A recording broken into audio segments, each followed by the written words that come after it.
Wow, what an intro that was, guys. Welcome. Uh, we're dealing with WeDeepen today. It's a new episode of Yes and I hope that you have a candle lit because today we're talking about love. That's right. Does yes here with love? Um, I'm super stoked. Word on the street is that this is the biggest debate of the whole week. So I hope everyone came prepared. I see Jared Wheeler over here has some top level tapestries. What's up, my man? We all love David's celestial backdrop, of course. Ryan Rose, how you feel, man? Oh, You broke out a little. I didn't hear you.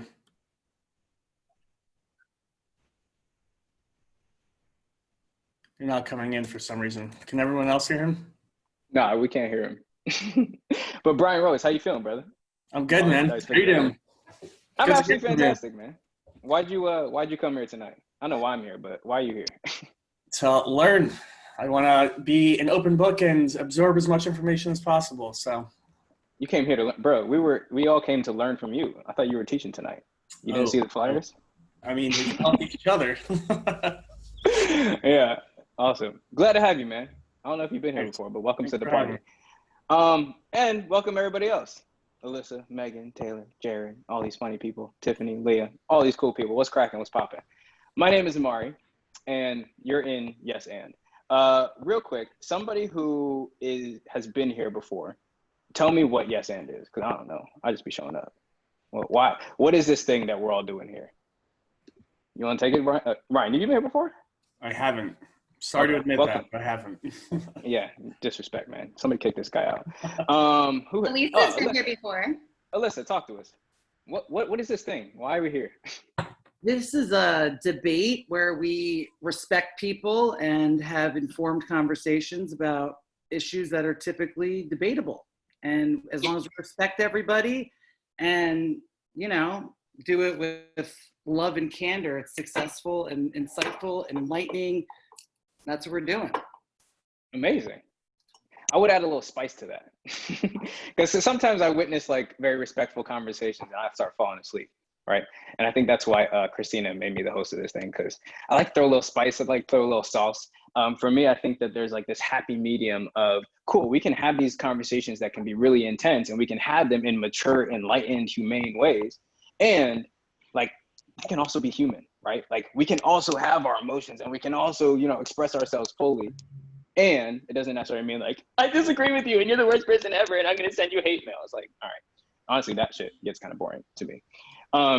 Anybody agree? Hands up if you agree. So my intention with this space is to create a space in which, how do we say this? We can take the topics that honestly, I mean, they're the ones that keep me up at night. I don't know about you guys, but the topics I feel like we're not allowed to talk about because they're politically incorrect or they might be offensive to some people. Like, what would it like? But for me, those are the questions that tell us most about who we are, right? Like, those are the most human questions, the ones that we're not allowed to talk about, the ones that trigger people. Those are the ones that I feel like if we actually dug into them, we as people would grow so much more. Yeah, I know that sounds very, okay, Amari, get off your soapbox, but you'll get used to it. This is the kind of shit I really get jazzed up about. Dice, you good on the microphone or you want me to keep taking it? I'm thinking right Yeah, we can hear you. Go for it. Might be a distance thing. Oh yeah, and by we can hear you, I meant we actually can't hear you at all. Update, if anybody wants to, if you're gonna offer some spicy takes in the chat tonight and you're just trying to do it to get a bunch of followers, feel free to add your Instagram name in your name on Zoom. You can just click the top three little buttons that are on the top right of your screen and press rename, and you can rename yourself whatever you want to call yourself. If you need to have a pseudonym because the FBI is watching, feel free. I don't care too much. What's up, Adri, A-D-R-I? Hello, I love that shirt. It's beautiful, it's fantastic. Cool? So much. So, yeah, no sweat. All right, so what's gonna happen, like I said tonight, for me, for especially new people like Ryan, I want this to be an example of like how we can move forward having conversations, right? Because I don't need this to be proprietary. I don't need the only cool place to have conversations on Yes and. I want us to create a model of what we can then take going forward, right? And what's interesting is for me, in order to do that, we all have to come to an agreement on what this space looks like, right? If you know, Ryan starts getting triggered and emotional, he starts fucking pouting off at the mouth, it's not really gonna be in alignment with the rest of us, right? And Ryan looks like he could probably kick our ass. So we wanna make sure that we keep that shit in alignment, right? So in order to do that, we have a little something I like to call the blood oath. And whether you like it or not, everybody's gonna subscribe to this blood oath, cool? So get your files ready, I'm just kidding. So what's gonna happen? Everybody put up your right hand for me, please. I see some of y'all cheat and put up your left hand. It still counts if you put up your left hand. All right, and repeat after me. I will not take myself or my opinions too seriously. I will not take myself or my opinions too seriously. Fantastic. And you can say it in your head if you want. It's all good. Still works. Number 2, I give myself permission to be wrong because chances are, unless my name is Amari, I probably am. Cool. Amazing. Number 3, I take full responsibility for any discomfort that I experience. Ideally, you do that in your entire life, but we won't go there.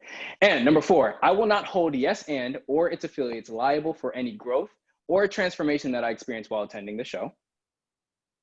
Cool. Number 5, I will laugh hard at any and all of Amari's jokes. Yeah? So for the most part, number 5, y'all are doing pretty well. Carl, you've been a little straight-faced, so I'm gonna need you to get your act together, but I understand you didn't know the blood oath so far. But if at any point you are out of alignment with those agreements, Mr. Dice, the guy that you guys met before, he will be taking care of you. He's also our security guard, and he will virtually escort you out of the building. Cool? So does anybody have any questions on that? Or are we all good to go? Cool, fantastic. So what also makes Yes and super cool is, yes, I would bring in these amazing speakers, i.e. Bryan and Megan, but one of the coolest things about it is that you also get to speak, right? This is not just you're watching a lecture, that would be boring. I wanna hear what's going on in your head, what's going on in your mind, what's going on in your spirit during this process, right? But we can't have everybody talking at once. So if at any point during this process, what's up, Brian Switchcow? Looking fantastic, brother. If at any point during this process, you're like, oh, I gotta say some shit, or Amari just triggered the hell out of me and I gotta say something.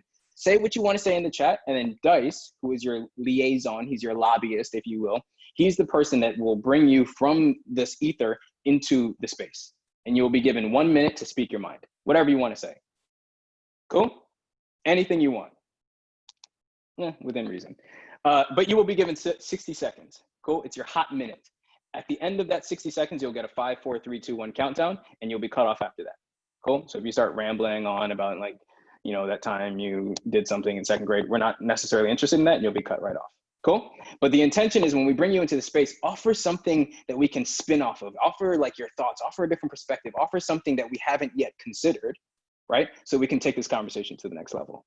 Nuance is our best friend here, yeah? And like I was telling Bryan and Megan before the conversation, for me, a great way to approach this is curiosity over conviction. Right? A lot of people are like, I'm gonna show Amari that marriage is the best thing that's ever existed. Like, cool, fantastic. But if you come in with a little bit of curiosity, what would change in your life? What would change in your relationships? Yeah?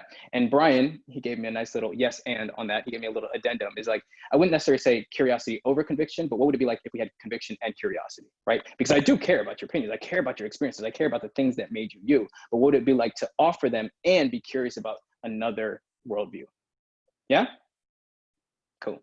Fantastic. Speaking of Bryan, what's up, my friend? We have 2 speakers who are going to be jumping into this party tonight with me to co-facilitate this conversation.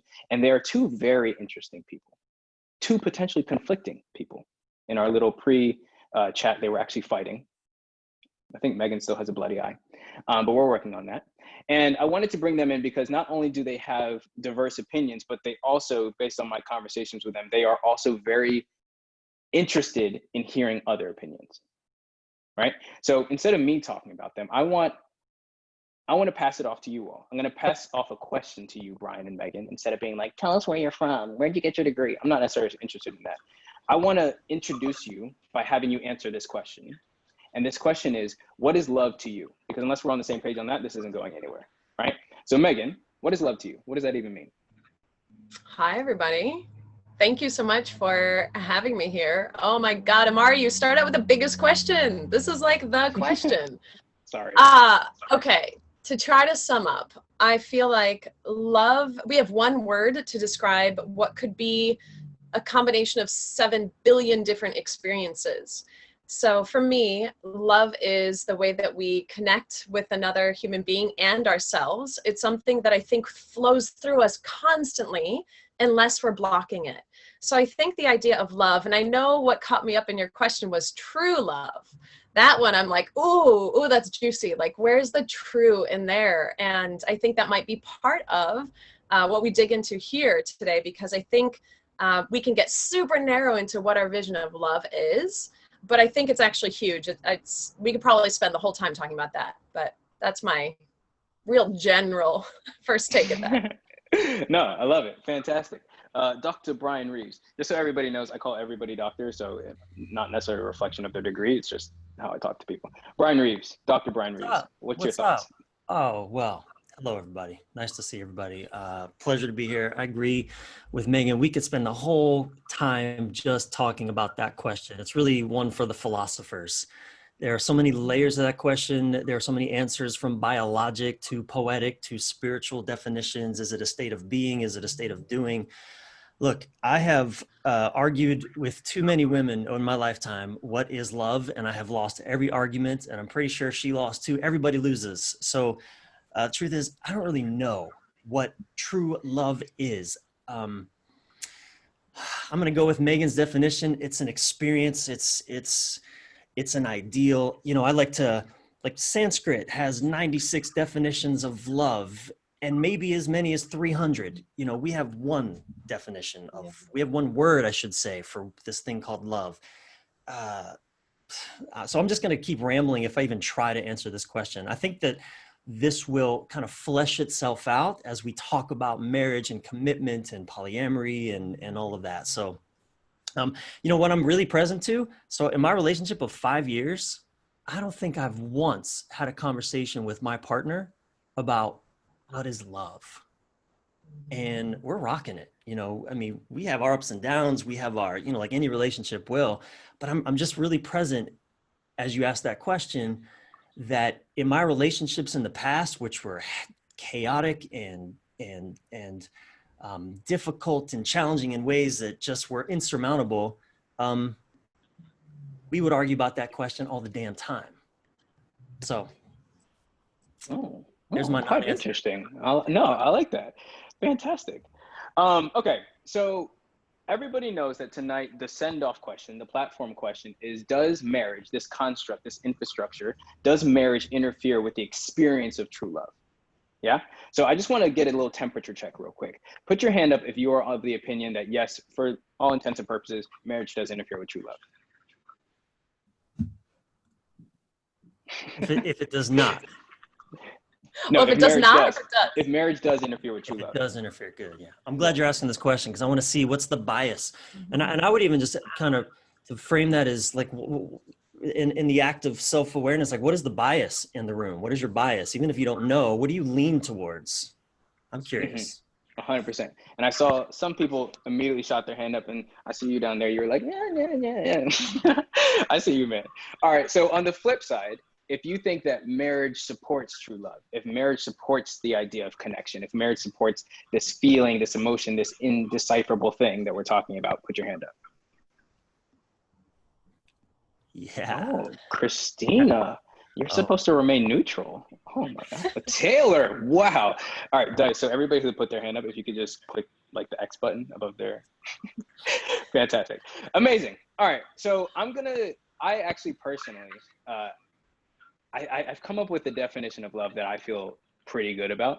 I actually went on a date last night and I talked about it, but I'm going to save it for now, but I am almost 100% sure that it's going to come up later, because I think that this definition that I've come up with after searching across the world and, you know, studying amongst all the great philosophers, I think it's pretty cohesive amongst everybody else. But to get into this nitty gritty, Megan, start us off.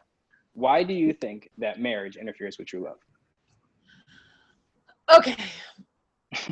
So I'm going to back up and call it the idea of marriage. And this is the funniest thing, you guys, that I'm the one that's married, and I've been married 16 years, and I've known my partner for 20 years. Like, I'm the one that's saying that the idea of marriage interferes with true love. So I'll I'll back it way up in that when we have the idea of marriage is that you are committing yourself for your life to one person. So that makes the construct of there is one, like you're looking for one person because you only got one shot to do this. I mean, nobody really gets married and they're like, I'm going to do this 3 times, right? I plan on getting divorced so I can fall in love and marry 3 people. Like people don't approach marriage that way, the idea of marriage.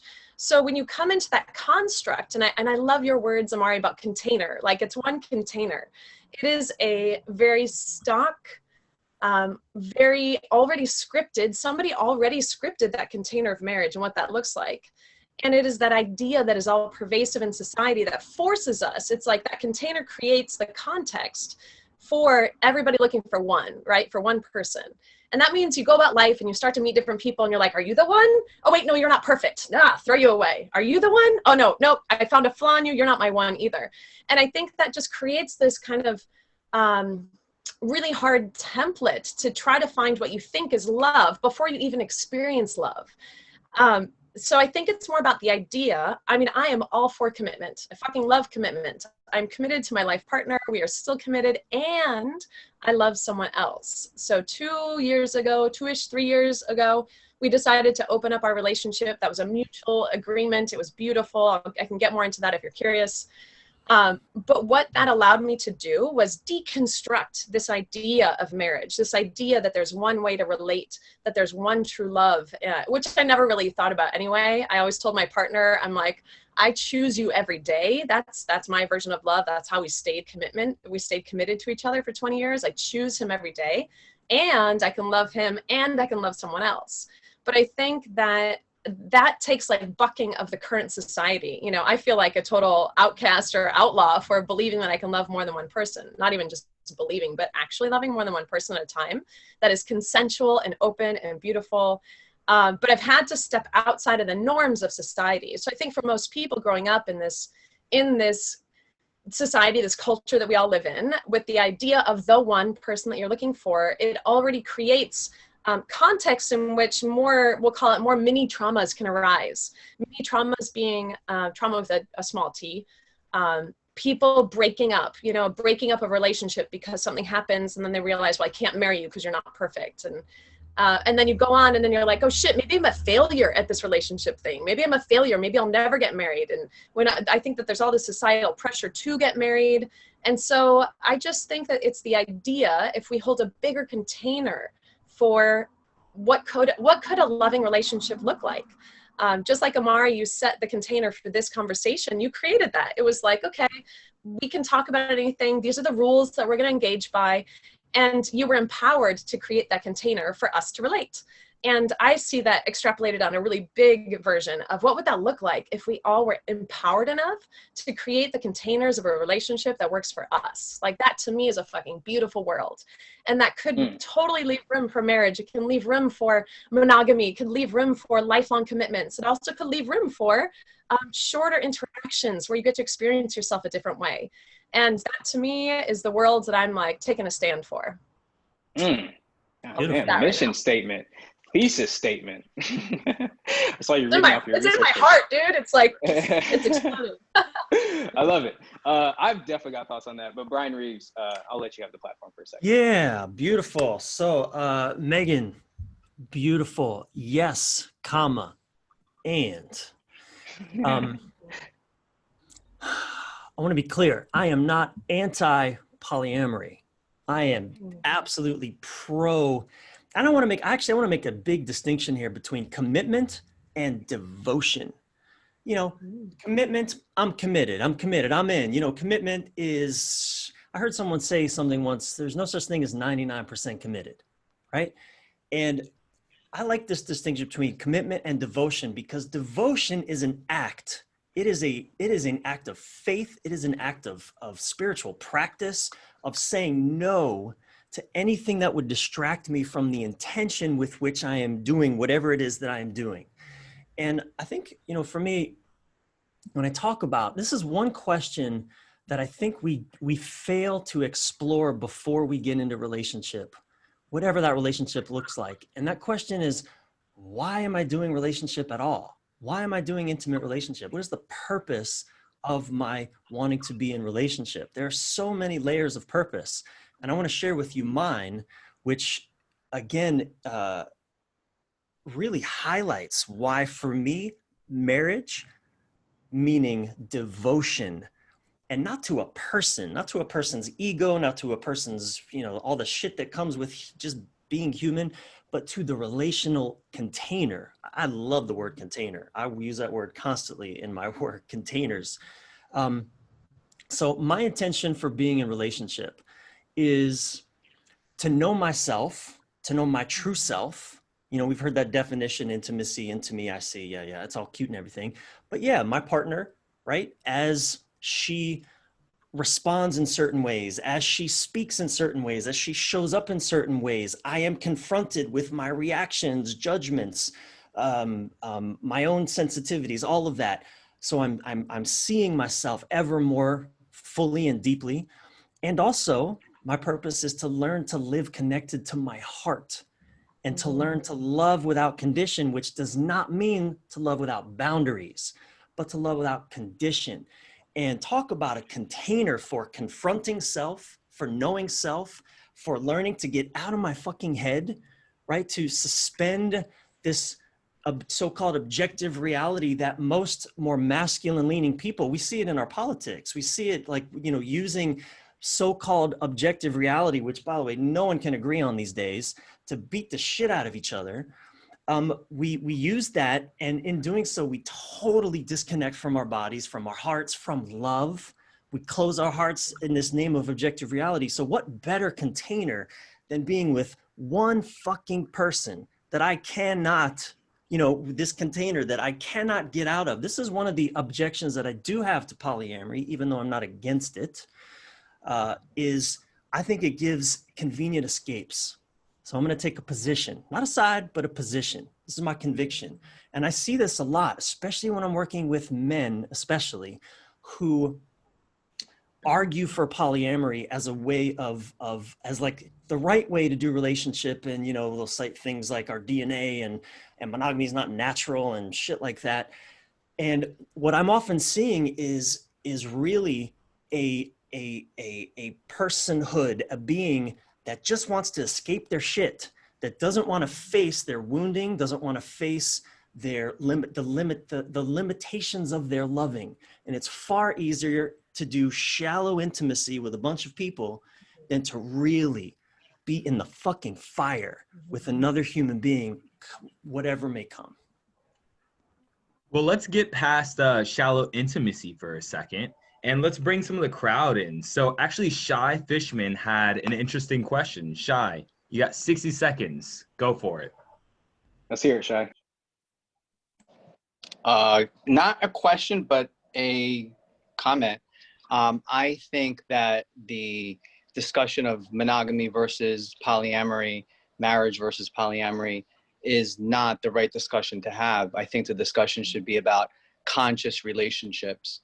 I practice a conscious polyamorous relationship. I know that there are others that don't.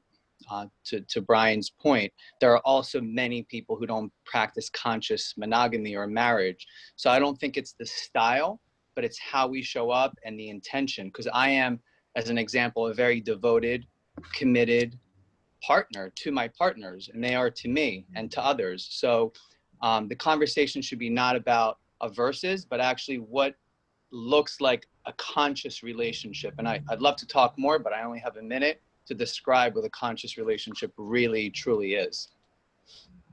Oh, fuck yeah, man. I wish you would just like drop the mic at the end of that. Thoroughly enjoyed that. Thank you, Mr. Shy Fishman. So I want to, before I toss that back, because I would love to hear what you have to say on that, Megan and Bryan, but one thing I want to say is what I'm hearing is this idea of a container, right? Like Megan, Bryan, like both of you have agreed that this idea of a container is important, right? It's like, it feels good.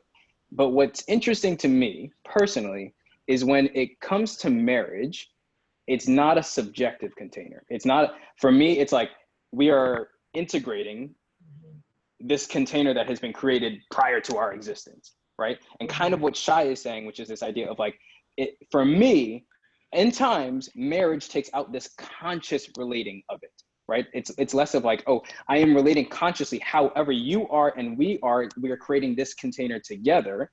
It's more so like, oh, we're in a relationship now. Here's our Bible of marriage. And like, this is what we do. This is when we do it. This is how I show up to you. This is what I can and cannot say. And all of a sudden, it's almost like there's a third, it's like, it's almost like in marriage there, it is polyamorous because then you have like this third person that comes into a relationship and tells you, do this, don't do that. It's like this invisible judge, right? So I'm just toss that in the pot and I'll let Megan and Bryan take it from there. Ooh, Megan? this is so good. Yeah, do you want to go, Bryan? Always, but Go for him. I absolutely agree with you, Shai, and I believe that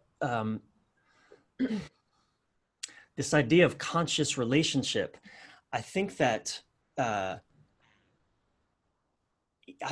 a lot of bypassing in all communities. So much bypassing of what's really going on in the body system.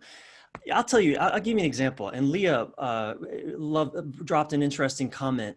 She said, "I love that poly allows you to have multiple different mirrors to the self." So I want to share with you. I am a person that I have lived so many different cities around the world. I mean, since I was 4 years old, I've been traveling.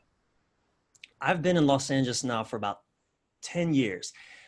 I am in so much fucking discomfort about staying in one city and I have I'm with my partner. There's that part of me that wants to leave, wants to fly, wants to escape just being where I am, because it's so much more comfortable to have variety. The dopamine gets stimulated with the anticipation of a new experience. And I think this is where, again, poly can still be used as a convenient out. Now, I am under no illusions. I know y'all in the poly community, you have to face a lot of shit that people that just do monogamy can bury. So respect. I'm not dismissing that for a second.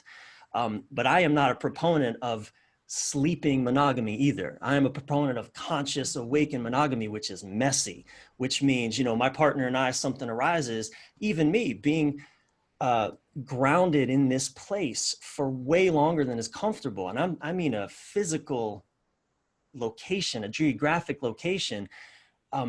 Boy, it really requires me. This is the big epiphany that I had in the last few years, that I have lived so much in the longing for something else, something different, some new experience of myself, some new experience of the world. I've lived so much in the longing that I never learned how to enjoy where I'm at, just fully be present in what I'm experiencing. And as I'm being held for various reasons, I'm choosing it. I mean, I'm choosing this. No one's holding me, but I'm choosing this as I'm choosing devotion to this place, to this relationship, to this one being who is, in conscious relationship, man. We don't need other partners. Are you kidding me? My woman is 57 different people in one. And I likewise said there's a lot of energy animating this. There's a lot of play that can arise when we're being honest. So, to me, you want to fucking really go for true love? You want to really do that with one person? That impresses me far more than doing it with multiple. Just a conviction, not a right position, not a side. Yes, and. Beautiful. Megan, I'll toss that to you if you want to, but otherwise I'm going to jump in. Yes, I would love it. My friend, Bryan. Oh, I feel you. You are so good at the conscious relationship and so good at monogamy, and your partner is so lucky to have you. I can feel that devotion. It's fucking incredible and beautiful. And I've been doing that for 20 years. So I totally get all that. I've been through more shit with my lifetime partner than I could have ever imagined. And I do have to admit, marriage as a container for that relationship, that was fucking great training wheels. We'll call it training wheels. Because there were so many times that I just wanted to get off the ride. I was like, oh shit, that's hard. Oh wait, no. How old were you? But we're still in it. How old were you when you began, Megan? How old were you? 20. I was 20 when I met him, and I'm 40. I'll be 41 now. And I think that matters, by the way. I think that matters in this conversation. So I do too. I think that there's a lot of 'Cause I'm 41. parallels. I was 41 when I met my partner. Yeah. 41. Yeah. Total different life state. So please, I don't mean to So interrupt. that's what I love. So imagine us like a circle, right? And the circle, the opposite ends of a circle, they look opposite when they're across from each other. But all it is we just went around to the other side. And so I've been over here, and this ride has been great. Like the devotion, the commitment, everything I learned there. But it's kind of like walking around the world with one eye. And with one eye, you don't get depth. Like you can see everything. It's great. But sometimes after 20 years with the same person, you don't have the contrast. I didn't have the contrast, and we grew. Like, believe me, I used that relationship as a growing container the best I possibly could, and still do. But for me, what has helped is bringing in that second perspective. So I have another partner over the last 2 years, and I am just as committed to him. I mean, I would view both of them as my life partners, life loves. It's kind of cool because after 20 years of being with one person, with Marty, I know myself to be a committed individual. I'm like, I can be fucking loyal. I love that about myself. And bringing in that second perspective now allows me, we call it triangulation. So it's kind of like all that stuff that Marty, my lifetime partner, has tried to get through. It's like we've tried to work on things, but we got stuck in patterns that weren't working. And granted, I know that you could do all the therapy out there, and we did some, but what has sped our relationship up to another learning level has been bringing in another person that I love. And my partner, my lifetime partner, Marty, has brought in another person that he loves. And so now we're getting this cool triangulation effect. It's like we get to hear two versions of ourselves, that mirror that Leah was talking about. And so it like can you clarify even something? more. Can you clarify when you say your Marty brought in, so do you mean a fourth person or this third person? So yeah, so we call ourselves a polycule because we're kind of like extending out. So it is, I have two partners, and both of my partners have two partners. They have me and then someone else. So we'll call my husband. But there's no fourth person. What do you mean There's no fourth actual human being, or is there? Is there a fourth actual person with a name and a different body? Yes. So my husband's partner lives in South America. But she is not out. We have a podcast. She's not out. She's not comfortable yet. Like, we're working there. My Kyle, my other partner, we have a podcast called Amory Podcast. We share everything about our life there, our travels, our stories, our loves. And he has kind of a new partnership that he's exploring. So he's in Tanzania right now. And I'm in New Zealand with my life partner and my two kids, my twins that are 5. So I get you on the commitment side. I love that idea of devotion. And what's incredible is that I didn't even know that you could do that with 2 people, like at the same time, presently. And what that has kind of forced me to do, think about one person confronting you, and then you get 2 people, and then you get the interaction, and then you get all the jealousy shit that comes up, and then the attachment issues. It's like all of this stuff. And I got to tell you, true love, like I'm getting, comes from here. Like it's all the stuff that I realized, the places where I couldn't love myself, the places where I was judging other people or judging my partners. That's the shit that I've had to deal with. And I'll add one more thing in here that I think has been pretty key. I think in the container of marriage, when you're only devoted to one person, what can happen is that if there is someone else that comes in, if your partner ends up falling in love with someone else, if you end up falling in love with someone else, which can happen, it can break that partnership. And I feel like I love my life partner. We are married and we both love other people, and it hasn't broken our relationship. And that to me is beautiful. Megan, that is really a wonderful example of love. I'm astounded. And there's a lot of people asking for clarification in the comments. For example, Leah Marshall's asking, how is your devotion to Kyle feel different than your devotion to Marty? And a lot of people are really asking if you could dig a little deeper into that jealousy aspect of it. Dude, totally. This is why we have a podcast. There's so much more than I could say here. But to kind of summarize it, so the way I view love now is that we can connect with people differently. Like love feels different. And the agreements that we can have with people are different. So because my life partner, Marty, and I have kids, we have agreed to always just be around each other. And that could be, oh, sorry, it's a little loud. That could mean that one of us goes off for a couple of days or, you know, for however long to experience time with a different partner, but that we are kind of moving together through life. And that means now that Kyle, so Kyle and I and all of us lived together in New Zealand for 5 months. So it was Marty and I and Kyle. And the way that that devotion or that commitment shows up, it depends day by day, week by week, month by month. Are we in the same physical space? Are we not? I mean, the love is always there.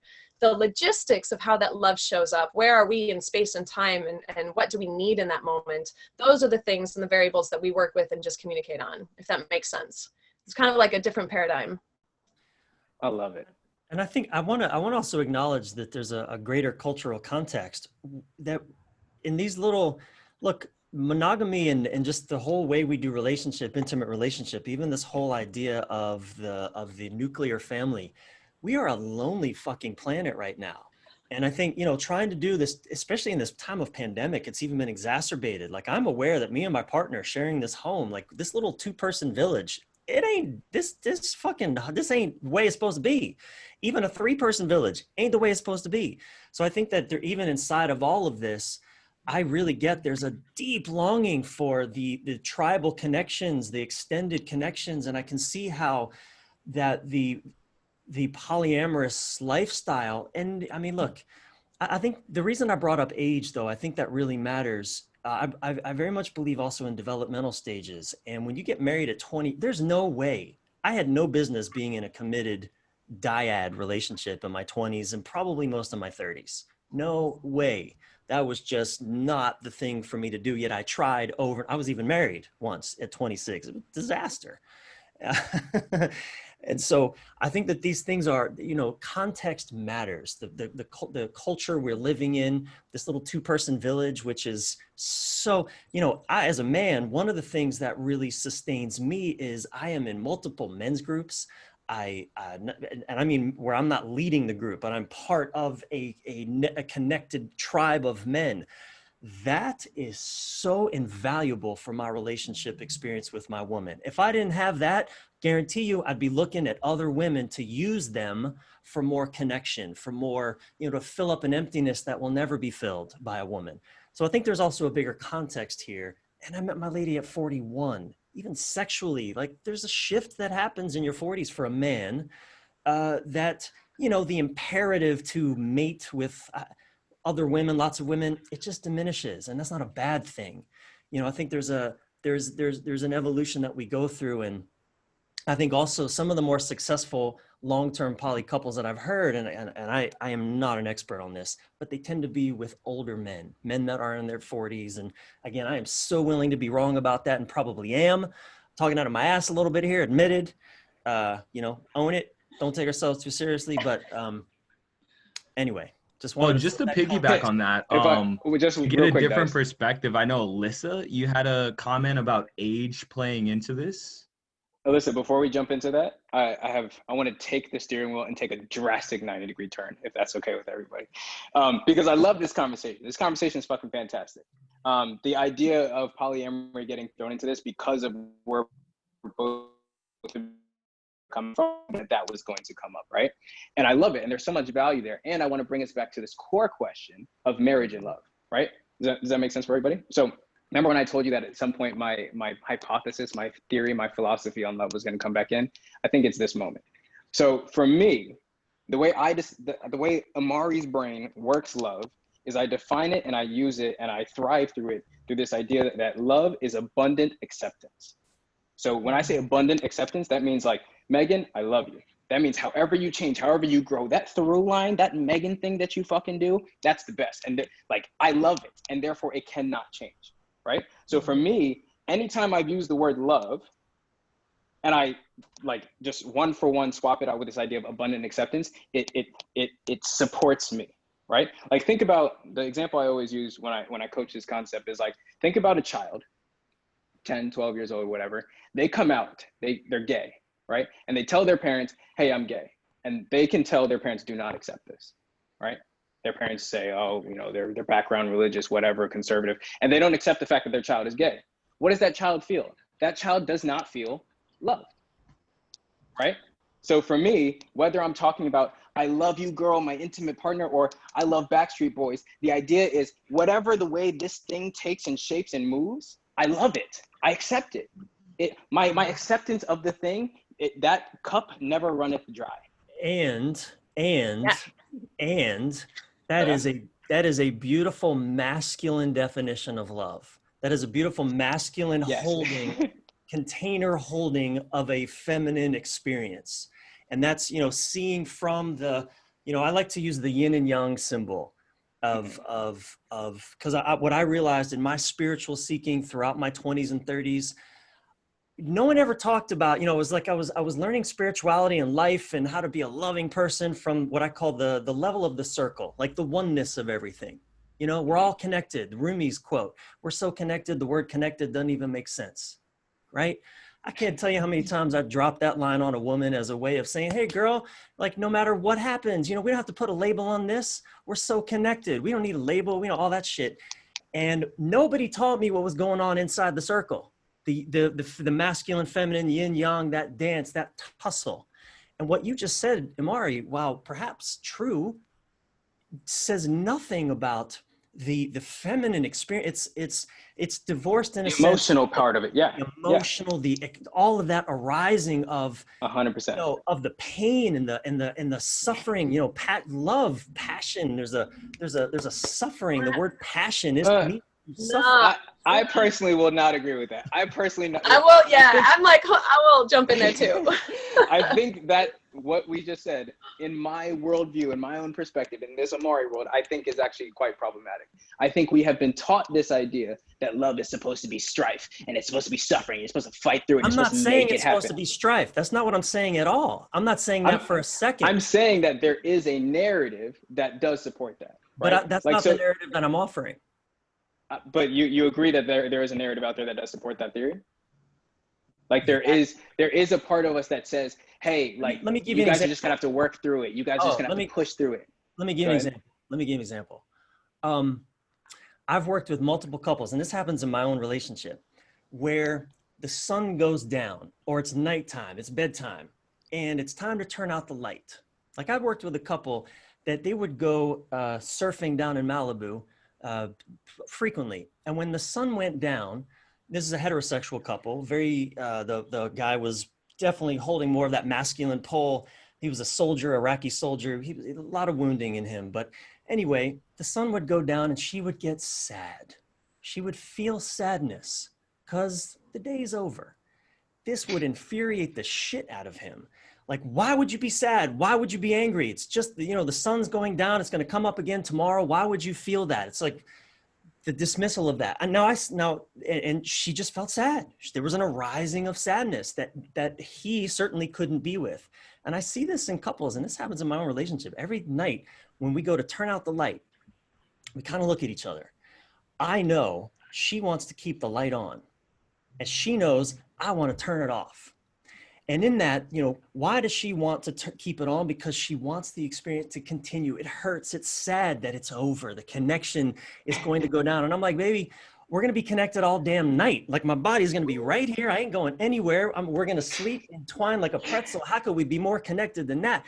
But for her, it's like my consciousness is going away. The connection is disappearing. There is a sadness in that. And to say that shouldn't exist is just bullshit.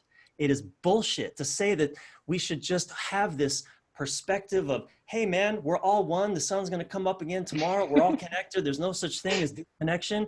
It's the fucking ultimate bypass. So I'm not saying that relationship should be a container of suffering. I am saying that in relationship, there is so much grieving to be done. I can't imagine in a polyamorous situation where, my partner gets sad when we turn out the light. Can you imagine if I'm sleeping with another woman that I'm entering her spiritually, physically, emotionally, the grieving that would have to arise for her in the moment to really be with the fact that that's happening.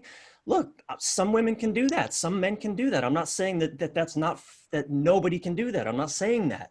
But to say that it shouldn't be there, the ultimate fucking bypass. All right, and so let me clarify, and I'm gonna pass it to Megan because I can see her bubbling over there. So for me, that's not necessarily what I was saying. For me, if we boil it down, keep it super simple, and we go back to this, I love simple definitions. If we take it back to this idea of love is abundant acceptance, right? If I'm in a relationship with this girl named Kelly, and Kelly gets super sad and she's crying and when the sunset comes down, and I'm like, what are you doing? Toughen up. That's not me loving her. Actually, what I'm saying love is that's part of the reason why I'm with her, right? I love the way that this girl just fucking breaks down every time the sun goes down. That's the best shit. Does it mean that I'm gonna break down when the fucking sun goes down? Hell no, but I love the way that she does life, right? Yeah. And for me, that's love, right? It is the acceptance. It is the, I'm enrolled, and few men can actually really hold that when it happens over and over, and she's reacting in ways that he doesn't understand because it doesn't measure up to his reality. I know I'm talking. And I don't necessarily think that he's obligated, if he's just not in the space to want that night, right, to have to sit through it, right? And I think that's where we talk about with this idea of like Megan is like, cool, if you have multiple partners and like, hey, I love the way that you fucking cry when the sun comes down, and I'm just not in the mood to deal with that right now. I have my other partners. What I mean about it's easy. I don't want to bring like polyamory back into this, but honestly, you guys, this has been the best part about having multiple partners is that there are so many times in the past relationship where Marty and I, my life partner, we'll call him husband because it's just easier because we've been together for 20 years. There are times where it's taken us so much effort to be something for each other that the other one needed. So we both have needs, right? And to meet those needs, some of that we had to work the fucking shit out of that, just like work so hard. And then after 20 years, you're just like, oh, dude, one of his favorite things to say is like, Kyle's really good at that. Like, Kyle's your guy for that. I'm your guy for this. And honestly, there's so many times he wanted me to be a partner that he could work with. Like, he wanted an experience of himself that he could have through us working together. That's not me. Like that, I had to like force myself to be a different person. He now has that with his other partner. Honestly, the relief is off of me. I'm like, oh God, thank God he has an experience with her, because now I just get to be me. And he has his need met. And there's more love. It's like more open. But I want to go back to Amari's point, because I love that idea of unconditional. Oh, you said like, what was the word? Abundant acceptance. Abundant acceptance. And that is what arises for me, is that love. Like, I think if this feeling is always there, like love is what flows, like it constantly flows. The thing is, we block it. And we block it because we have experiences with past experiences, and we think, oh, I'm not safe there anymore. Ooh, let me block that. Something else happens. We block it, we block it, we block it, we block it, and now the experience is, if I can radically and presently be with anyone, that means I'm being with myself and I'm being with another person exactly as they are and exactly as they aren't.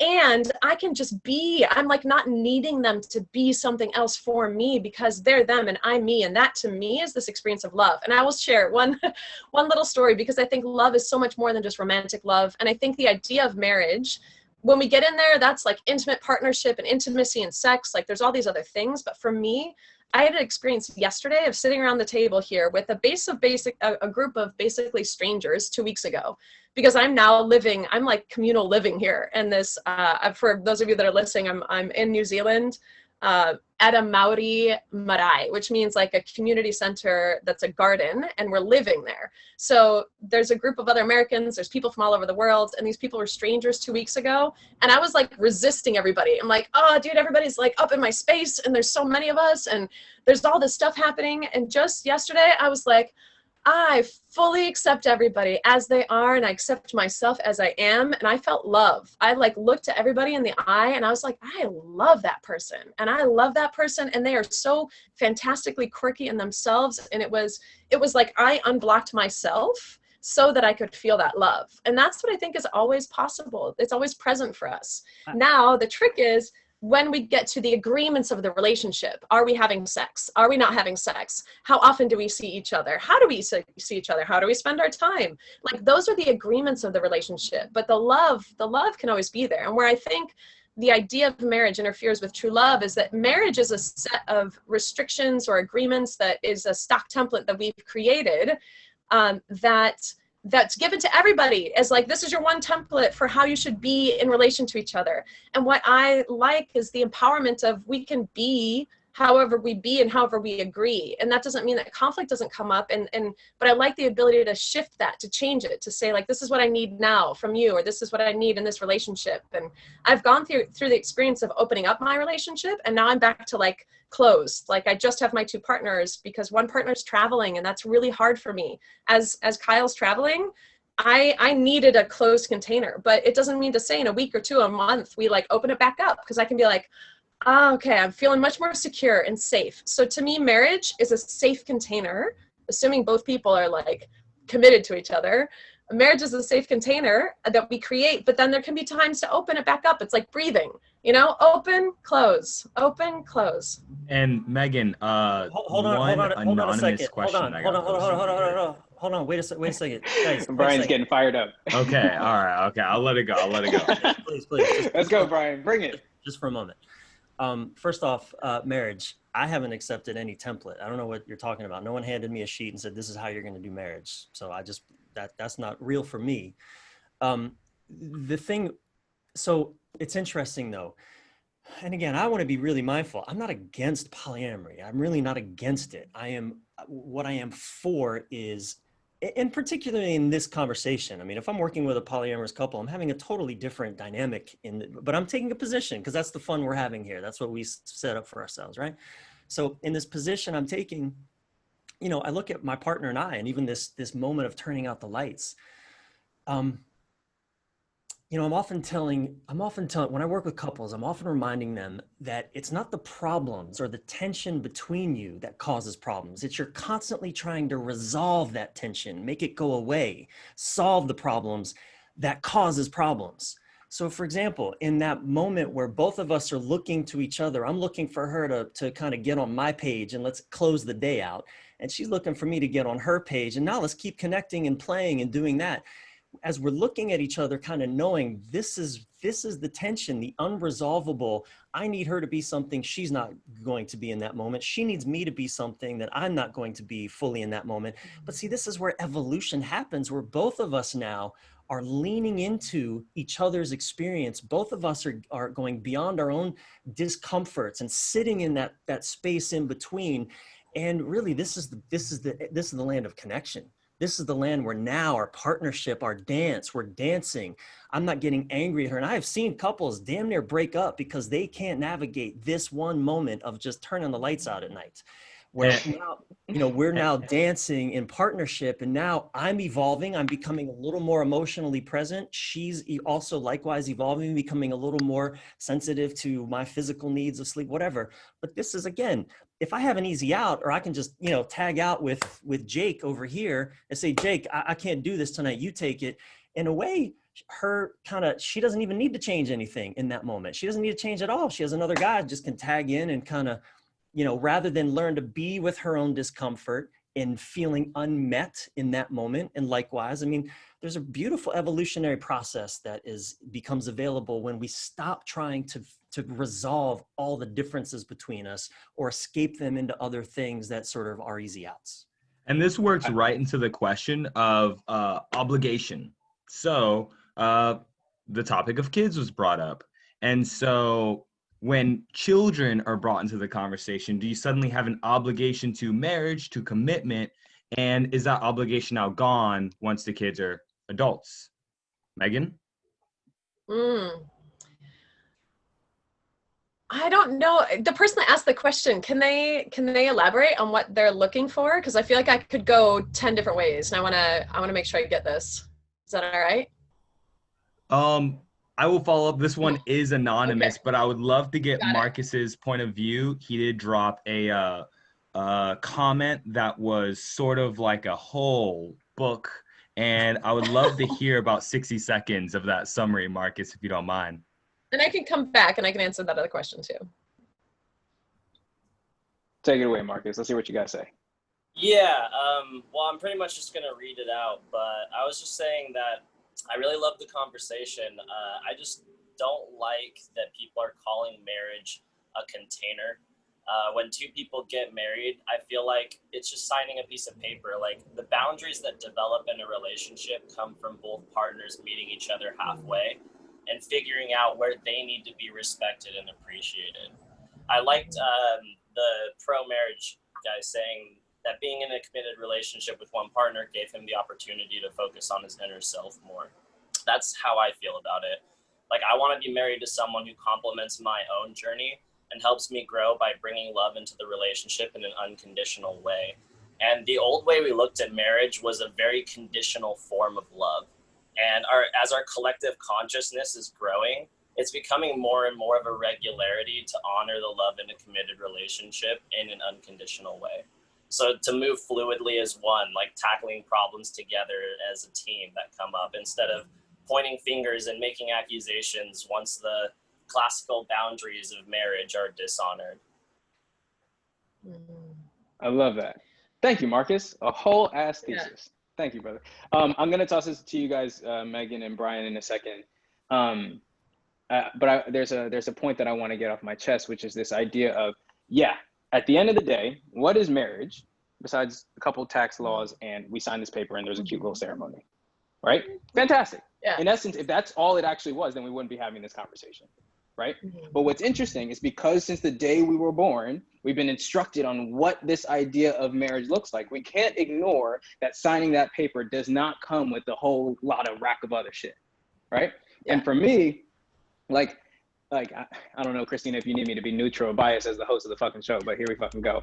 Like, for me, it's like, if love is abundant acceptance, the only way I can accept you in that loving process is if you are being yourself. If all of a sudden you start being something else, if you start playing a role, if you start doing and living by expectations, i.e. not being your authentic Kelly, Megan, whatever, Ryan, then it's literally impossible for me to be in abundant acceptance of somebody who is not there. It's not authentic. Basically, what I'm boiling down to, for me personally, the way I view love, it is impossible for me to be in love with somebody who is not authentic. That's right? Some bullshit. Oh yeah, I love it. Hit me with it, Bryan. Come on, let's go. Come on, take it. I want to hear what you think. Well, you really want to be in abundant loving, abundance of love someone who is showing up in their shallowness in the moment. Love your partner even when they are shrunk in fucking speaking to you from their wounding, from their, who the hell, this whole thing about being authentic, what the hell does that even mean? How deeply have we even really examined that? Again, there's just a lot of assumptions in the definition there, Imari, that's all I'm saying. I mean, okay. I love that. Anyway, just leave it at that. I love it. I know. That's another. It's so good. That's okay, another. So I'll give a quick. Piece. Yeah, that's a whole thing. I'm gonna say this last little example, and then Megan, you got the floor. Okay, I promise. So I was working at a company a couple years ago, and this might trigger some people. Y'all be all right, I promise. So I was working at a company, and this guy, he's like very Christian, very conservative, and he was telling me about how he's in love with his wife. He's in love with the woman that he married. I'm like, amazing, fantastic, wonderful, phenomenal. And then we started talking about this idea of polyamory. And he's like, yeah, man, like I'll be walking down the street and I'll know that there's a girl over there who I find attractive. And I'll not look, I'll put my blinders on and I'll like get really rigid and I won't look because I'm only here for my wife. And that's what I'm here for. And that's why I signed up for marriage, right? And for me, that's inauthentic, right? And for the me, way he's doing it, sure. And that's what I'm talking about, right? And that's where we get into the nuance. But Megan, go ahead. And that's the one thing I want to say. Is a lot of times, some shit to say about that. But Megan, you. I just fucking love this conversation, you guys. Oh, I could do this all day. Turn it up. Let's go. No, I do. I love it. Yeah. Okay. I'm going to go back to the question about kids, though, because from what I understood, like how do kids affect the scenario? And I think that's just like everything else. How do you want to manage that with your partner? I mean, how many people have kids in a marriage and then they get divorced and then they have to figure out, okay, well, what do we do with the kids and who lives where and how does that work? So it's funny because I think this idea of marriage, and I want to make sure we're on the same page, like, the idea of marriage in our cultural context is you are with one person sexually and intimately for the remainder of your life. Is that where we're started? That's how I'm interpreting marriage. Okay. Bryan, are you on the same page? That's how I'm taking it too. Okay, good. Because I think that is actually the piece that is the biggest restriction on if we call it a container. And I know Marcus, like I get you on the not wanting to call it a container because it's like whatever you create it to be, but that's for me a word that I can use. And to the example of walking down the street, like just imagine you had a partner you could walk down the street with and go like, oh wow, she is really hot. And your partner would go, yes, definitely. And like you're nothing blocked there, nothing to hide. You're not like saying I'm going to go sleep with that person. You can just share that moment together. I'm like, I get to do that with my partners. And it feels amazing. I like feel closer. And this is the funny thing about opening up love to actually being intimate with more than one partner, or having an emotionally intimate relationship, because that's a whole other thing. I mean, what about in marriage? You could be emotionally intimate with someone else, but not sleeping with them. And is that cheating? Because there's all this thing about intimacy. Like we're so fucking scared of being intimate with people. But what if we could just have that? And I'm not saying, again, this takes a lot of trial and error and talking with your partners about things of, well, how do we want to experience and explore relationships with other people? What is our consensual agreement there? How do we talk to each other? But for me, it feels, and this is just from my perspective, feels way better to be able to say to my partners and to have them say back to me if they do feel an attraction for someone else. Because then we can talk about it. We can say, well, what do you think? Where do you think that's coming from? Or why do they intrigue you? And half the time, more than half the time, it's something that is in that spirit of the other person. It's like and my life philosophy is that every person that we meet can like bring us something, and we can bring them something. And again, it doesn't mean that we sleep with everyone, but it means how much can we unblock ourselves from being intimate with someone? And that could be a 10-second exchange with your barista at Starbucks, or it could be a lifetime of intimacy with someone. But it's like, how can we be present with that as best as possible? I think there's a distinction going on right now, at least I see in the chat, of intimacy versus love. And I know Alyssa Cesarini had a point about that. I'd love to hear Hot Minute about that take. Because she wrote that love is being used too loosely in this conversation. And I'd like to kind of hear the counter opposite of what's going on, because I too feel like it's a little too lovey-dovey, but I want to hear your thoughts. Your Hot Minute is on. All right, so personally, it's just very triggering for me when people throw the word love around, and I'm going to be very frank here, and it's not to offend anybody. I just think it's typically within white spiritual communities. Like I can remember a time I was with my mother and I had met a bunch of entrepreneurs in the social entrepreneur space, and they were like, oh my God, we love you. We love your daughter. Oh my God, Mrs. Cesarini, you're so amazing. And my mother, who was probably 70 at the time, walked away from that. And she was like, that was just so inauthentic. And the fact was, those people really are inauthentic. Now that 10 years have passed, like they're the most they're just not true. They're not real people. And that only happened, like I only realized that with time. But I think it's just a real, like people, we're all here having this open space in this conversation. I just think it's, there's a lot of words that are used that like container and like a lot of things that are kind of like catchy, and that's it. Oh, you got 4 more seconds, Alyssa. Take your spot. Yeah, I mean, I just think that, that's just, there's something to be said, and that, that's it. And the mental health piece, what you guys are talking about, I hope you talk about it next. Just, like there's more to just your life than your sex life. Like what happened when you were a child? Could that be contributing to your sex choices and your love choices? What happened? Like, who knows? I think there's just a lot of gray area, which is why everyone's opinion matters. But, all right, that was definitely more than 4 seconds. All right, I've got a very hot take, so I'm going to put it in my back pocket and see if Megan or Bryan wants to say something. I always want to say something. I'm a white man. That's what we do. Ooh, now we get I understand. I know my privilege. I genuinely do. I get it. I love it. I love it. Megan, you got anything?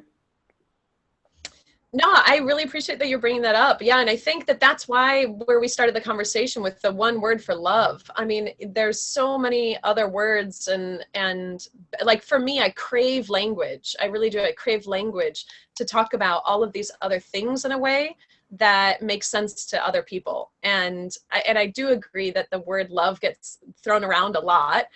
In fact, Marty, my partner, would say that I'm actually too withheld on my love. Like it takes me a lot, like the way that I viewed my boundaries, or like when I decide that I give someone love is way out there, and I'm testing myself. Like, are there different experiences of that? Do we have different words? Does anybody have different words that they use? I would love, there we go. I would love to. While waiting for that, I'd like to comment on that example of the guy who like clenches around his sexuality so as not to upset his partner. Oh yeah. That's a dude who is disconnected from his sexuality. That's not a guy who's awakened and really owning his sexuality. You know, when my partner knows that I will experience attractions to other women in the same way that I know she will experience attractions to other men. But when we are in each other's presence, I don't indulge that, not because I'm afraid, but because I fucking honor that woman, because it's a way of just communicating to her that I am all in on you. And, you know, sometimes do those looks slip out here? Well, of course, nature designed a woman's body to get my attention. But to me, it is again an act of devotion. It is an act of, wow, you know, self-awareness, understanding that there's these things happening and I don't need to indulge in them just because the genetic code is saying, hey man, there's an opportunity to create another one of you. You know, it's like, that shit is irrelevant to the purpose of my relationship, which is to deepen in my capacity to love, not just spread my seed around. So I'll give you can I give you a yes and? Yes, I love that, Bryan. And what I'm hearing, in essence, at the bottom of what you're saying is, in that moment where you're deciding to choose and honor and be devoted to your wife, fantastic. And I'm hearing that it's your choice, right? In that moment, I'm hearing you say that you have the freedom, if you'd like, if I want, I'm going to check her out. And in that moment, because of my own reality, my own perspectives, I'm choosing not to, right? That's right. That's what I'm hearing. Absolutely. What I would suggest is that, getting back to this original concept of marriage and is, and I saw some conversation in the chat around this with Noah, but like we're lying to ourselves if we're not saying that in the contemporary society we live in, not saying where we want to go, but right here, right now, that there is an expectation when you get married and you sign that piece of paper that you wouldn't look. And at that point, the line between is it your choice and not your choice, that's when that shit gets very blurry. Well, I one of the distinctions I like to work with, and we won't dive into it here, but it's what I learned. It's this model of 3 stages, from codependency to interdependency, through the second stage of independence. And a lot of this conversation we're having, especially with this one right here, is like we're talking in a codependent mindset, which means if my partner gets upset, I can't handle it. You know, I need to control my shit so that my partner isn't offended or isn't hurt or isn't upset. And that's not what I'm talking about. I'm not indulging in these other, you see, again, I met my partner at 41. I had plenty of experiences. I feel like I went through my 20s and 30s having lots of experiences with other women, with just exploring life, with heartbreak, with ecstasy, all that shit, multiple partners, all of that. That at 41, I'm like, okay, I'm complete. And now I'm ready for an experience of really dialing in with one person. Will that change in 20 years or 10? It might. I just might. But this is where I'm at because I'm choosing it. I am choosing the active. It's like choosing a spiritual path, you know? Spend your 20s and 30s experimenting with Buddhism, with Zen, with Confucianism, with Judaism, with like, check it all out. But at some point, you know, pick your path up the mountain and then fucking walk it. You know, you can't jump across other paths. I mean, you can do whatever you want. You can do whatever you want. But I'm just saying. Yeah, I was like, oh, it sounded like. That's where I'm like, I've been on that path. I've been on that path. It's been a great fucking path. I'm just choosing to learn through a different path, and it feels great. Yeah, what a heck of a But I agree that that's is, huh? the point. You like choose it. I know Lisa wants to actually hop on and give some words to us about container. So Lisa, hop in. Hi. Thank you. I can't believe I have to say all this in 1 minute. I'm gonna do my best. I feel overwhelmed. There's so much coming up. It's beautiful. I wanted to start by just offering really quickly the first half of my definition for love that I wrote some time ago. I feel like, Imari, it really resonates with what you were saying. Letting someone, so in a romantic sense, love is letting someone be precisely as they are from a perspective of appreciation while wishing the best for this person, whatever that may mean for you, and simultaneously nurturing the garden of your own heart space. So I feel like that little extra piece of like wishing the best for the person, whatever that means for you, I feel like that's kind of just a little addition in there. And then my question was with regards to disposition towards the container. So I feel like we are living in a society where marriage is the step that we take after getting an education, and then we have kids, and then we get the house or whatever it is. And so it can seem so zombie, like this is what we do as a society, for sure. And I think that for me, wonder-based is the key. So whether it's a polyamorous relationship, whether it's a monogamous marriage, I feel like if we're coming from a wonder-based base, oh, is that my 4 seconds? Goddamn. You're doing great. Keep going. You got it. Then I feel like that plays a large role in the playing out of whatever it is that we're going to be entering. That container is very much shaped by that underlying attitude, I feel like. Damn, she got muted. But fire. I love that, Lisa. Dropping bombs all over the place. I thoroughly. Yeah, notes and everything. Yeah, I love that. That was fantastic. Megan or Bryan, you have thoughts on it? I want to acknowledge something in this, and Lisa, what you said, it reminded me of a commitment that my partner and I have to each other. And it's essentially, we've been together just over 5 years. And particularly in the early years when, we ran into our shit, the stuff comes up, as it will in any relationship. Again, if you're being honest, conscious relationship means shit comes up. It doesn't mean as easy. It's the opposite of easy in a sense.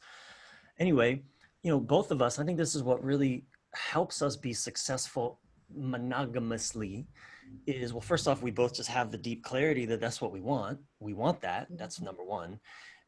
But there was also this mutual stance, let's say, that I wouldn't leave this relationship because I wasn't getting what I want from you.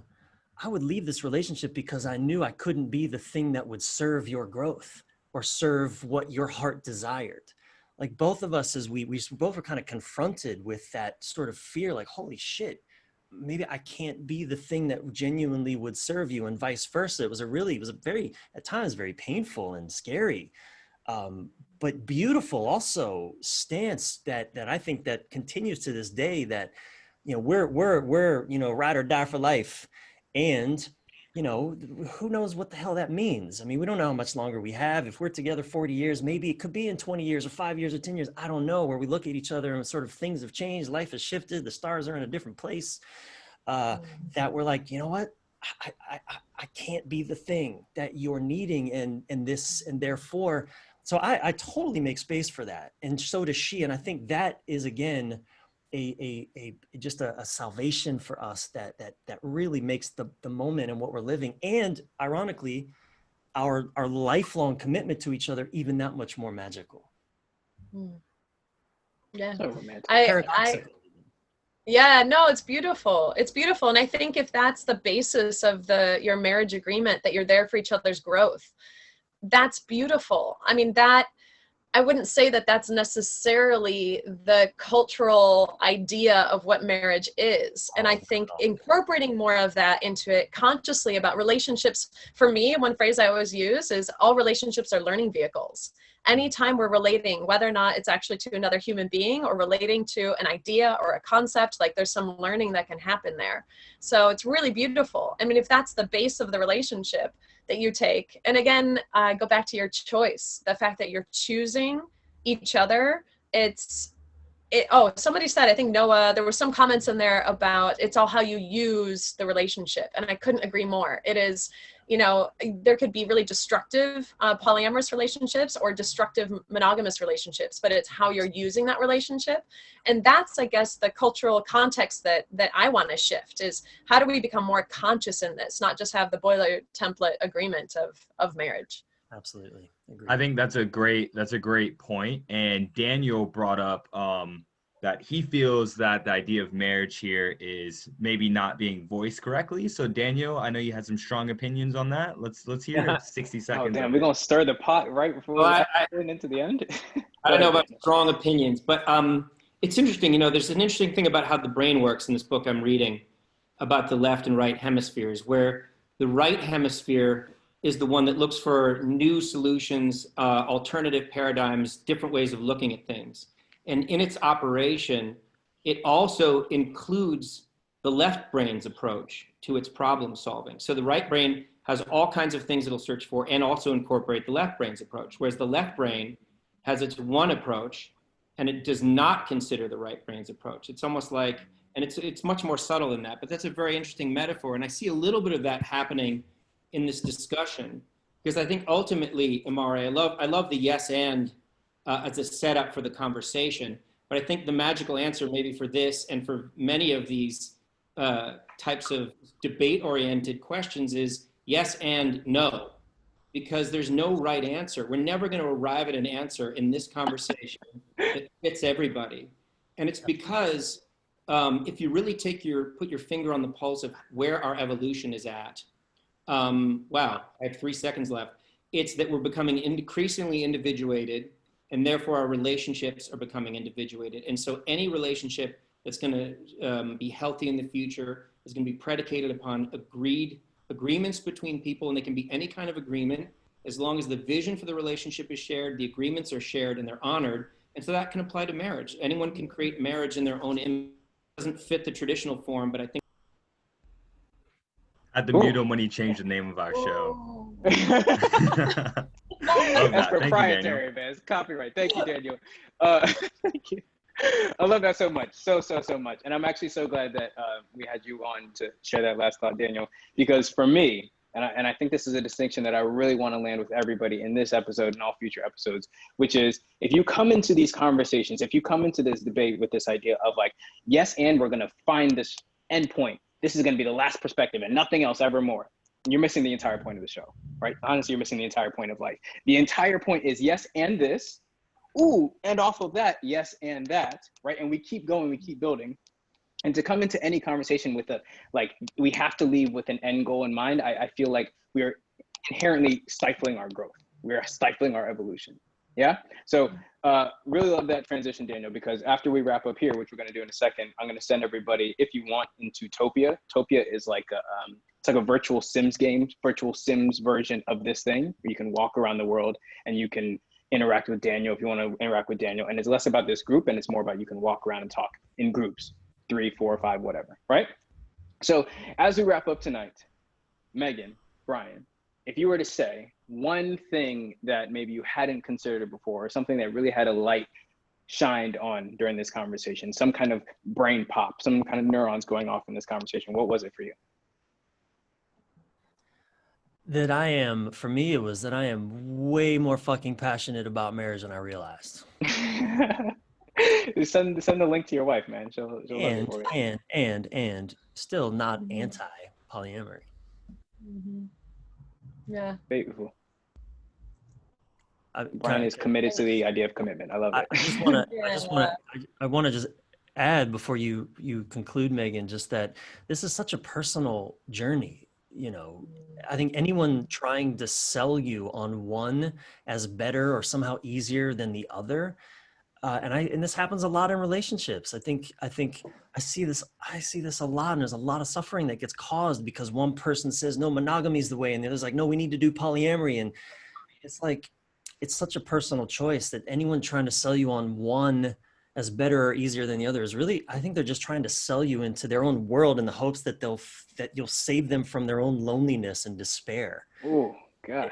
It's it really is very much a personal choice that we each, I believe, must come to terms with on our own and make our own agreements and find our own way. There's just, like you said, there's just no one solution works for everybody with this. No. And Bryan, you're just about to get married, right? Are you engaged? I was supposed to already be married, but pandemic. So yeah. We're in LA County where the clerk's offices are closed and all that. So yeah, don't call me a hypocrite, anybody. No. That's the first thing I was about to say. I know, right? No, and I feel like you are very lucky and she is very lucky because you can see that I experienced that commitment in the conversation with you. And I think, and I've listened to your podcast before. I love a lot of the messages that you've got out there. So I'm just so grateful for this conversation. For me, I view love is an emergent thing. And I think as I'm hopeful that we can get out of the binary look at love and agreements around love and make room, just like I want to make room in a whole bunch of other areas of life, for something else that can emerge. And for that, I think we have to keep following our hearts and keep having conversations like this. So I'm very grateful. Yeah, mad respect for you. Truly, Megan. I've really enjoyed this. Really appreciate your everything about you and how you hold this and your own journey. And so, I've really enjoyed this. This is the opposite of what the presidential debates, and this is what they should look like. But hey, gotta start. Here we are. So honoring. We gotta start here. And they asked me to moderate, but the price tag wasn't good enough. So. Fantastic. Bryan and Megan, do you have anything that the people should know about you, where to find you, what you got going on, how we can plug in with you in your lives? All right, I'll go. Sure. I am at Amory Podcast on Instagram. We have recorded, I don't know how many episodes, 30 something episodes of my life over the last year with my 2 partners. Feel free to join us there. And on your own journey, I just want to say thank you all for coming into this conversation. It means that you're in that conversation for yourself and that you're conscious around this. So I honor you. I honor all of you for your participation in this. And I'm Bryan. I'm Bryan with a Y, Reeves. And I've been writing and blogging for many, many years on really zeroed in on relationship topics. You can find all of my stuff, videos, blogs on bryanreeves.com. I wrote that article, Choose Her Every Day or Leave Her, which exploded a few years ago, and it was the weirdest thing and great at the same time. And I coach men, and I'm really, my coaching practice is pretty full right now. I'm not even really able to work with more couples. I mean, I have a few things here and there, but what I'm really excited about is working with men. Next year, 2021, I am gearing up to dial in with 10 men that are really ready to fucking, lean into themselves and want a brotherhood within which to do it. That's my biggest excitement right now, because I know men, I know me, I have felt so lonely in my life as a man. And so anyway, that's my biggest excitement right now. bryanreeves.com. Yeah. Fantastic. And our lovely chat lobbyist, Dice, do you have anything to say for the people? You guys are awesome. Amari, keep doing whatever the heck you're doing. Christina, thank you for this platform. You guys can follow me at Forget You Saw This on Instagram, or don't follow me at all. It doesn't matter. Oh man, it's very neutral. I love it. Fantastic. I thoroughly enjoyed tonight. I know last time I said it was my favorite episode, but I think this is a contender. So much love and gratitude to you, Bryan and Megan, for having conviction and being curious and exploring with us. I've thoroughly enjoyed your masterful conversation and your ability to hold to a stance while making space for another. It's fucking amazing. And if you can't tell by me and the way that I act, I really love this kind of shit. I'm professionally like a coach, a life coach for people. And international speaker. Recently got crowned that. It's fantastic. But I like using words, using language, essentially NLP, to reprogram your mind and find out ways, perspectives, and beliefs that are not serving you and shift them in the ways that they are, right? So if you're feeling insecure, if you're feeling inauthentic, if you feel like you can't move through your career transition, your relationship transition, we dive in for 3 months and we get some fucking work done. Yeah, that's me. That's what I do. If you want to talk about it more, you want to talk about whatever the fuck you want to talk about, we'll jump in Topia after this. And I'll pass it along to my stepmother, Christina, and she'll close us out. This is so good. Thank you, everyone, for being a part of this experience. We started doing these interactive online events about 2 months ago, 2-3 months ago. And I'll say that initially when coronavirus happened and we were forced to not be together in person anymore, I was devastated. And now I'm really embracing this, and it's so cool. Amari, you're an international speaker, crowned that by elsewhere, but you're also crowned that here by Yes End, because we got people from Australia and so many other locations joining in. So that is happening. It's so beautiful to be with everyone in so many different places. WeDeepen is now an interactive is now a network of interactive online experiences and entertainment for people who want healthy relationships. So if you have friends who want healthy relationships, family, loved ones, send them. We have a lot of programs coming up. I'm going to tell you about some of them. We actually, this Yes End tonight launched us into a Hump Day series. So now every Wednesday on WeDeepen, you can come and join us next Wednesday, October 7th. We have Mind Sports. You know, it's interesting that we called this one a debate because actually Yes End is an experience that we unpack interesting questions. It's actually not meant to be a debate, but we're unpacking those questions. Next week, Yes End is a debate. Although it's even challenging with having that one structured as a debate because there's so much gray, and the gray is actually what really matters. And next week, we're unpacking vaccines. So we've gotten 3 doctors who all have really unique viewpoints. We're going to hold a discussion about the vaccines. Following the next Wednesday, October 14th, Daniel, who was here and spoke for a little bit, Daniel is actually bringing on a new program called Omega Male. It's a men's group that includes women.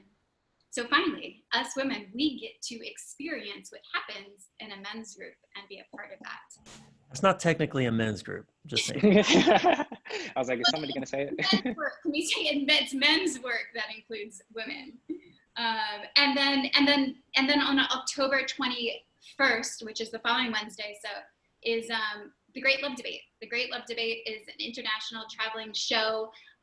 They've done over 400 shows worldwide within the United States and Asia and Singapore. And they are bringing their interactive experience on WeDeepen. There's over 100 people that generally tend to come to that. So your Wednesdays are covered with us. The Yes End happens the 4th Wednesday monthly. So here we are at the 4th Wednesday monthly. And I believe next October 28th, the next one, the question that we're going to unpack, is it wrong not to vote? That's what we're going to be talking about. Oh yeah, I forgot. That's what we're talking about. Oh shit, we like to stir some problems. Okay.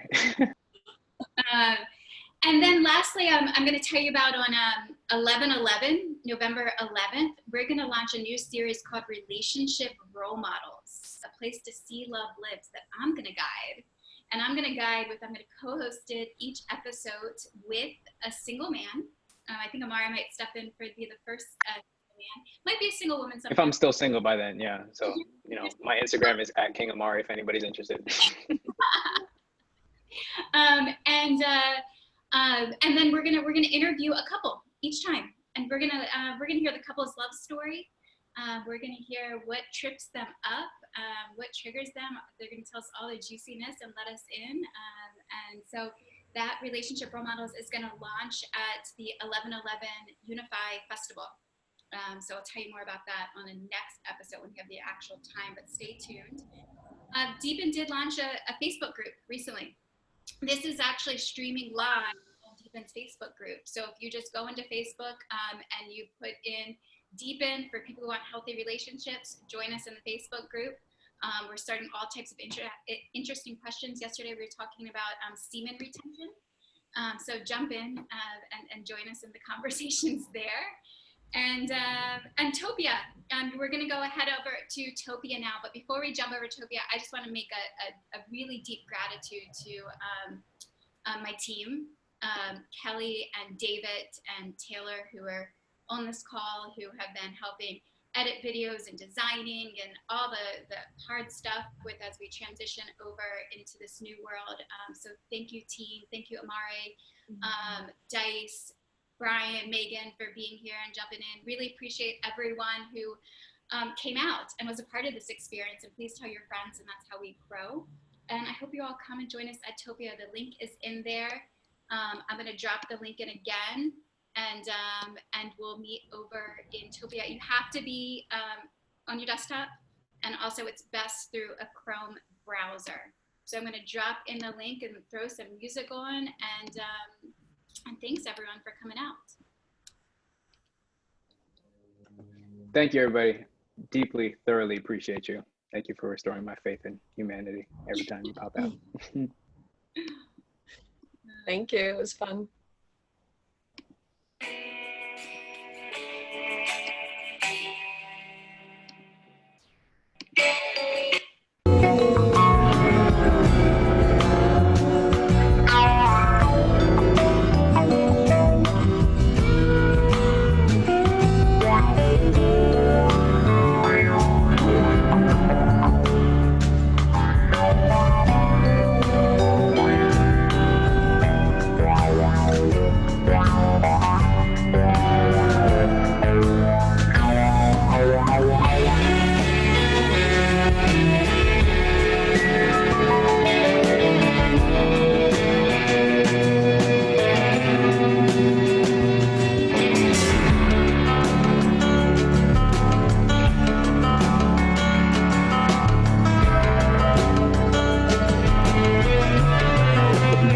Stop following me. Very creepy. Oh shit, look at that. Hey, John. What's up? You guys want to meet me on the bus? Christina, you switch platforms? Your sound's not on. I think you can hear my mic. Oh, Oh, I gotta get close to you.